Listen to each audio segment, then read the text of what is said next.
ગુજરાત પોલીસે સાયબર ગુનેગારો સામે અત્યાર સુધીની સૌથી મોટી કાર્યવાહીમાંથી એક કરોડ રૂપિયાના ઓનલાઈન ફ્રોડનો પર્દાફાશ કર્યો છે. ઓપરેશન મ્યુલ હન્ટ 2.0 અંતર્ગત સાયબર પોલીસે એવા આરોપીઓને ઝડપી પાડ્યા છે જેમણે બનાવટી કંપનીઓ અને મ્યુલ એકાઉન્ટ મારફતે દેશભરમાં કરોડો રૂપિયાના ઓનલાઈન છેતરપિંડી આચરી હોવાનું તપાસમાં સામે આવ્યું છે. આમાં સૌથી ચોંકાવનારી વાત એ છે કે આ જ નેટવર્કની કડી ભાવનગર ડિસ્ટ્રિક્ટ કોઓપરેટિવ બેંકના કરોડો રૂપિયાના હેકિંગ કેસ સાથે પણ જોડાયેલી હોવાનું પોલીસ તપાસમાં સામે આવ્યું છે. આખરે શું છે આ સમગ્ર સાયબર ફ્રોડનું નેટવર્ક અને કેવી રીતે કરોડો રૂપિયાની છેતરપિંડીને અંજામ આપવામાં આવતો હતો, આવો વિગતે વાત કરીએ આ અહેવાલમાં. નમસ્કાર, હું ચિરાગ વર્ષાબેન, આપ જોઈ રહ્યા છો Swaman. Cyber centre of excellence Gandhinagar દ્વારા છેલ્લા 1 મહિનાથી ચલાવવામાં આવી રહેલા ઓપરેશન મ્યુલ હન્ટ 2.0 અંતર્ગત દેશવ્યાપી સાયબર ફ્રોડના મોટા નેટવર્કનો પર્દાફાશ કરવામાં આવ્યો છે.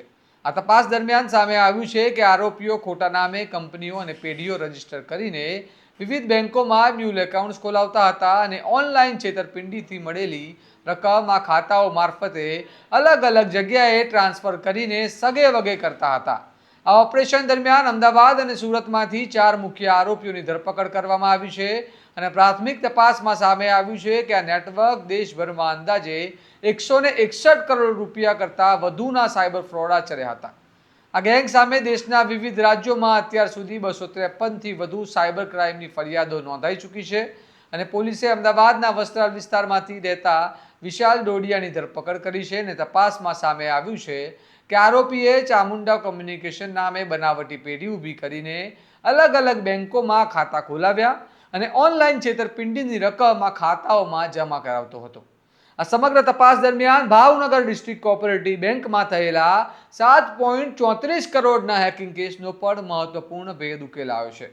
તપાસમાં ખુલ્યું છે કે આરોપીઓએ બેંકની કમ્પ્યુટર સિસ્ટમ, સર્વર, ડેટાબેઝ અને કોર બેન્કિંગ સિસ્ટમમાં ગેરકાયદેસર પ્રવેશ કરીને ઇલેક્ટ્રોનિક રેકોર્ડમાં ફેરફાર કર્યો હતો અને ત્યારબાદ અલગ અલગ બેંક ખાતાઓમાં રૂપિયા ટ્રાન્સફર કરીને બેંકને કરોડો રૂપિયાનું નુકસાન પહોંચાડવામાં આવ્યું હતું. આ કેસમાં સુરતના રહેવાસી મોહમ્મદ ખાલિદ, ગુલામ હુસૈન અને સોયબ રાણાની ધરપકડ કરવામાં આવી છે અને બંને સામે સાયબર છેતરપિંડી અને બેન્કિંગ સિસ્ટમ સાથે ગેરકાયદેસર ચેડા કરવાના ગંભીર આરોપો છે. આ ઉપરાંત ઓપરેશન દરમિયાન વોન્ટેડ આરોપી અફઝલ પીર મોહમ્મદ મંસૂરીની પણ ધરપકડ કરવામાં આવી છે. પોલીસના જણાવ્યા મુજબ તે મ્યુલ એકાઉન્ટ્સનું સંચાલન કરીને છેતરપિંડીની રકમ એક જગ્યાથી બીજી જગ્યાએ પહોંચાડવાની મહત્વની ભૂમિકા ભજવતો હતો. પોલીસના જણાવ્યા મુજબ ઓપરેશન મ્યુલ હન્ટ 2.0 અંતર્ગત છેલ્લા 1 મહિનામાં કુલ 55 આરોપીઓની ધરપકડ કરવામાં આવી છે અને અત્યાર સુધીની તપાસમાં અંદાજે 802 કરોડ રૂપિયાના સાયબર ફ્રોડનો પર્દાફાશ થયો છે અને તપાસમાં આગળ વધતા વધુ ધરપકડ તેમજ નવા ખુલાસા થવાની શક્યતા વ્યક્ત કરવામાં આવી રહી છે.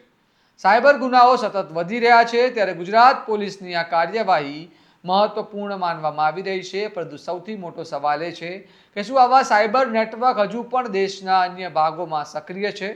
શું બેન્કિંગ સિસ્ટમ અને સામાન્ય લોકોના ખાતાઓને વધુ સુરક્ષિત બનાવવા માટે વધુ કડક વ્યવસ્થા કરવાની જરૂર નથી? અને શું સાયબર ગુનેગારો સામે વધુ કડક કાયદા અને ઝડપી સજા સમયની માંગ બની ગઈ છે?